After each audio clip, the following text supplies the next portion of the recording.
మాదిగ గారు, మీరు గత 30 సంవత్సరాలుగా మాలలపై విషం చిమ్ముతూనే ఉన్నారు.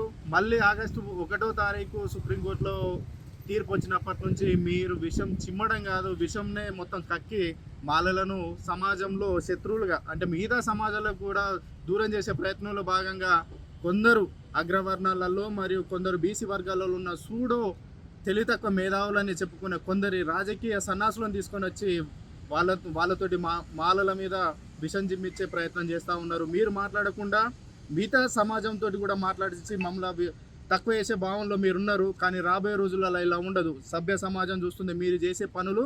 ఈ తెలంగాణ రాష్ట్రంలో ఉన్న సభ్య సమాజం చూస్తూ ఉన్నది. రోజు రోజుకు మీ విలువ తగ్గిపోతూ ఉన్నది. మీరు ఇటువంటి పనులను మానుకొని మీరు వర్గీకరణ జరగాలనే అంశంతో మేధావులతో మీటింగ్ పెడతా ఉన్నారు కదా, అదే మేధావులు అందరితో సమాజంలో ఉన్న పౌర సమాజం, ప్రజాస్వామ్య సంఘాలు ఉన్నాయి కదా, మాల సంఘంలో ఉన్న మేధావులు ఉన్నారు కదా, వాళ్ళందరినీ పిలిచి మీరు ఎందుకు చేయలేకపోతా ఉన్నారు? కూర్చుండబెట్టి అయ్యా మేధావులారా, మీరు కూడా వర్గీకరణకు మీరు 30 ఏళ్ళ నుంచి సపోర్ట్ చేస్తూ అంటున్నారు కదా, అదే విషయంలో మళ్ళీ చెప్తా ఉన్నాం, మాలలు ఎప్పుడు వర్గీకరణకు వ్యతిరేకంగా లేరు.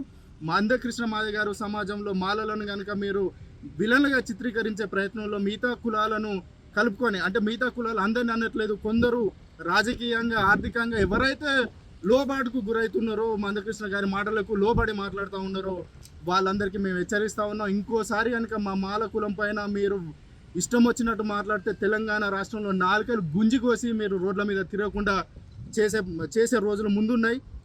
బాజాప్తా చెప్తున్న పృథ్వీరాజ్ మరియు విఠల్, మీరందరూ బేషరతుగా మాల కులానికి క్షమాపణ చెప్పకపోతే తెలంగాణ రాష్ట్రంలో మీరు తిరిగే ప్రసక్తి ఉండదు తెలియజేస్తా ఉన్నాం. దాంతోపాటుగా మేధావులుగా మీరందరూ కూడా ఆలోచించండి, సమస్య పరిష్కరించడానికి మీరు ముందుకు రండి. మీతో పాటు మేము కూడా మీ వెనక నడిచే ప్రయత్నం మేము చేస్తాం. మేము ఎప్పుడైనా వర్గీకరణకు వ్యతిరేకంగా లేము.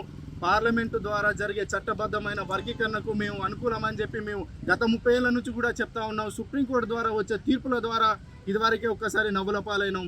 మళ్ళీ అలా కాకుండా ఉండాలంటే మనకు సుదీర్ఘమైన శాశ్వతమైన వర్గీకరణ కావాలనే మా ఆలోచన. అందుకనే మేము ఈ ప్రయత్నాలు చేస్తూ ఉన్నాం. మీరు ఆ ప్రయత్నాన్ని అడ్డుకునే ప్రయత్నంలో మీరున్నారు. మేము ఎప్పుడైనా వర్గీకరణకు వ్యతిరేకం కాదు. పార్లమెంట్ ద్వారా వర్గీకరణ చేసే దానిలో మేము కూడా కలిసి వస్తామని తెలియజేస్తూ ఉన్నాం.